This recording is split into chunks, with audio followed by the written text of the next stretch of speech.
Deuteronomy 13 to 17 today, continue with Moses' speech, so he is clearly going for it. I don't know how long it would actually take him to have said all this, but it's a long old time.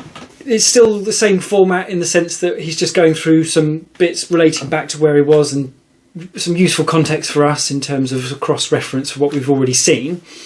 And this starts with the slightly bleak bit where God is talking about if anyone tries to take the Israelites away from God, lead them away, tempt them off to idols and the rest of it, then those people are to be killed, obviously. It almost seems like they don't actually have to do anything else. The crime is trying to corrupt people away from God and towards each other. So I don't think it's any suggestion that you have to chop up children and set fire to them or anything. It does seem to be just simply if you try and coerce someone away from God into that, then they're going to be put to death. Clearly God is very keen that this sort of thing does not happen, but then clearly as well, this sort of thing is happening a lot. So it is evidently a big problem of that time. But I guess that would make sense in that the Canaanites being all those different groups of people within the region of Canaan, I think, are doing all these terrible things. That is clearly an underlying theme here that isn't really made that prominent. I think what to do about it is made prominent, but why it's being done and how bad the practices of these people who are being wicked are, that's just not being made prominent. I don't know, I just feel like Moses, assuming he was the one who wrote this, he's really sort of under-egging how bad the situation sounds like it could be. There's some more about the clean and unclean stuff that we talked about back in Exodus. Was it Leviticus? One of the two. It was very boring anyway, and it's no less boring now. Largely skipping through that, seems consistently, what's clean and what's unclean and all the rest of it. This talk of tithing, that's giving 10% of everything you have to God, basically, but it sounds like that's then for the benefit of the Levites, who've not been given any of the promised land because they're priestly duties. So going back to that scam idea, if it is a scam, they've just given all the stuff to everybody else, and yes, they're going to get brought food, but they haven't actually got any land or anything. So again, it be a pretty crap scam, I think.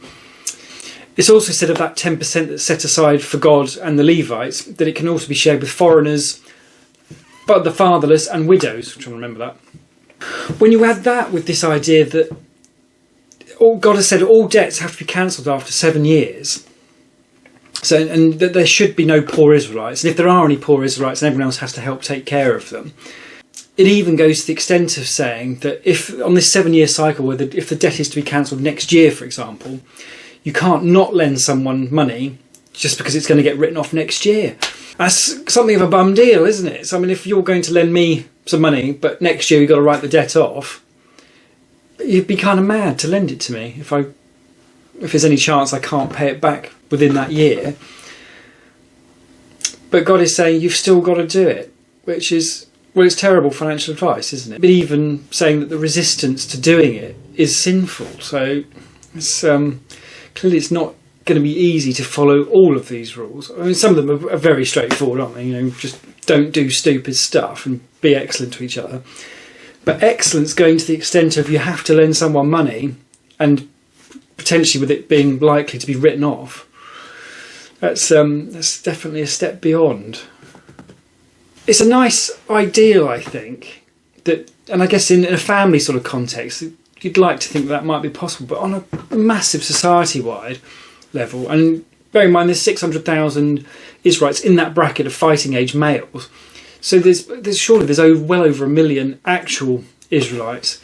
So that's a huge society, and Jeff down the road, you're supposed to lend him money, and I don't know, it just doesn't seem very realistic.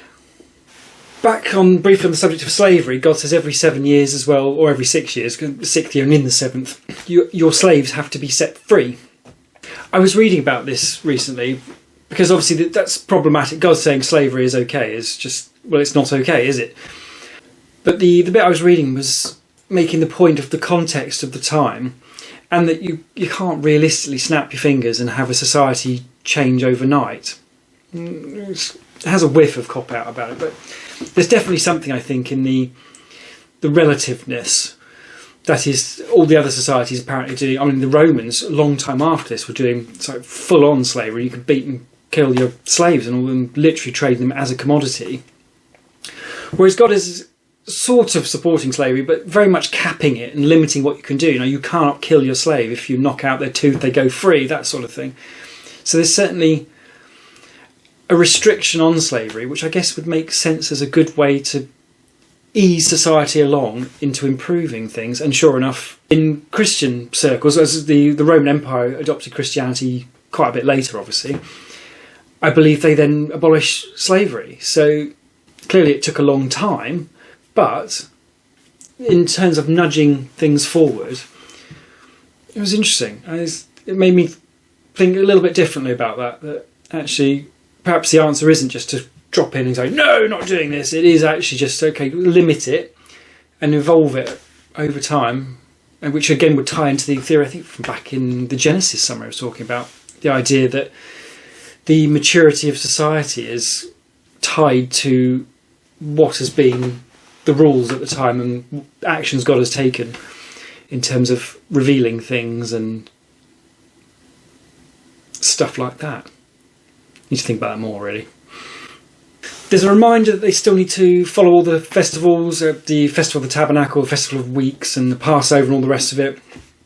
And then God saying you need to appoint some judges, then don't bribe them. So yes, obviously, you'd think, we'd hope. And then saying follow justice and justice alone. That puts justice quite high up on the agenda, which I guess does tie into everything else. And God's saying there has to be consequences. Like Moses whacked the rock instead of talking to the rock.